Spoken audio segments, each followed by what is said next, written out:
Welcome to MEI Numerical Methods Errors. In this video we'll be looking at error propagation. So here we have two numbers, x equals 1.2, which has been rounded to one decimal place, and y equals 3.47, which has been rounded to two decimal places. And we're interested in adding these two numbers and seeing how reliably we can quote the answer. So the smallest possible value that x could have would be 1.15, as is, the 1.2 was rounded to one decimal place, and similarly the smallest possible value that y could have would be 3.465.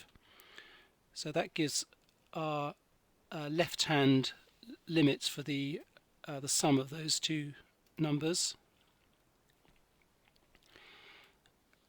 And then similarly the maximum value that x could have would be 1.25 or just under it, and similarly for y, and so that gives 4.725 as the right hand limit of our interval.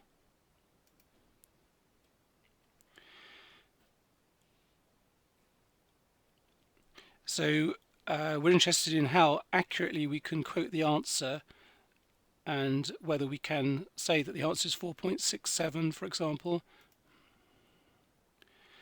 And we note that if we were to round the left hand limit to one decimal place, that would give us 4.6, and the right hand limit rounds to 4.7, so we can't quote the answer to one decimal place, as some values in the interval round to 4.6 and some round to 4.7.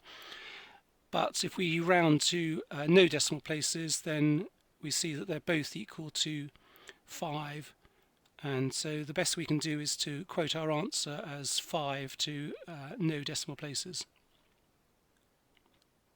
And we can carry out a similar exercise for y minus x. So we see that the smallest possible value for y minus x is obtained by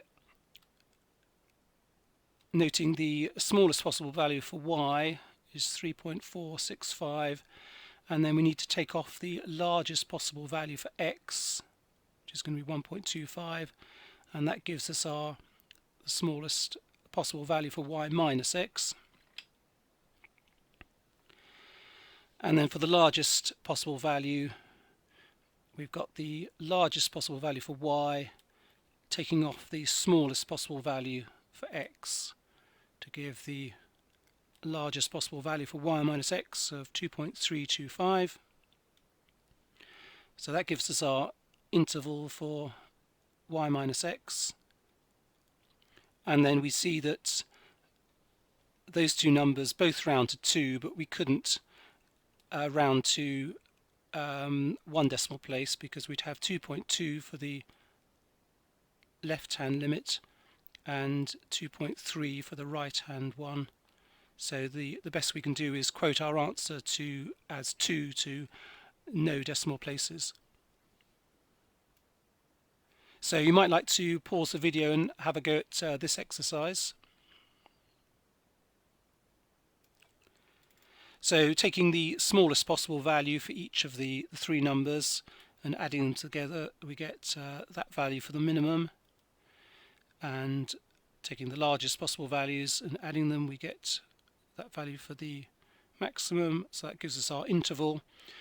Here we've tried to take 5 decimal places, but we've got different values at the two endpoints. So but if we try 4 decimal places, we've still got different values, but 3 decimal places we've got the same value, so we can quote our answer as being 3.982 to 3 decimal places. And we can do the same exercise with a division. So the smallest possible value for the answer is obtained by having the smallest possible value for the numerator and dividing by the largest possible value for the denominator, and then the largest value is obtained from having the largest value on the numerator and dividing by the smallest possible value for the denominator. And if we try rounding to 5 decimal places, we've got a different number at each end, but for 4 decimal places we've got the same number at both ends, so we can quote the answer as being 2.1741 to 4 decimal places. So that concludes the first video on error propagation, and we'll be looking at this topic further in the next video.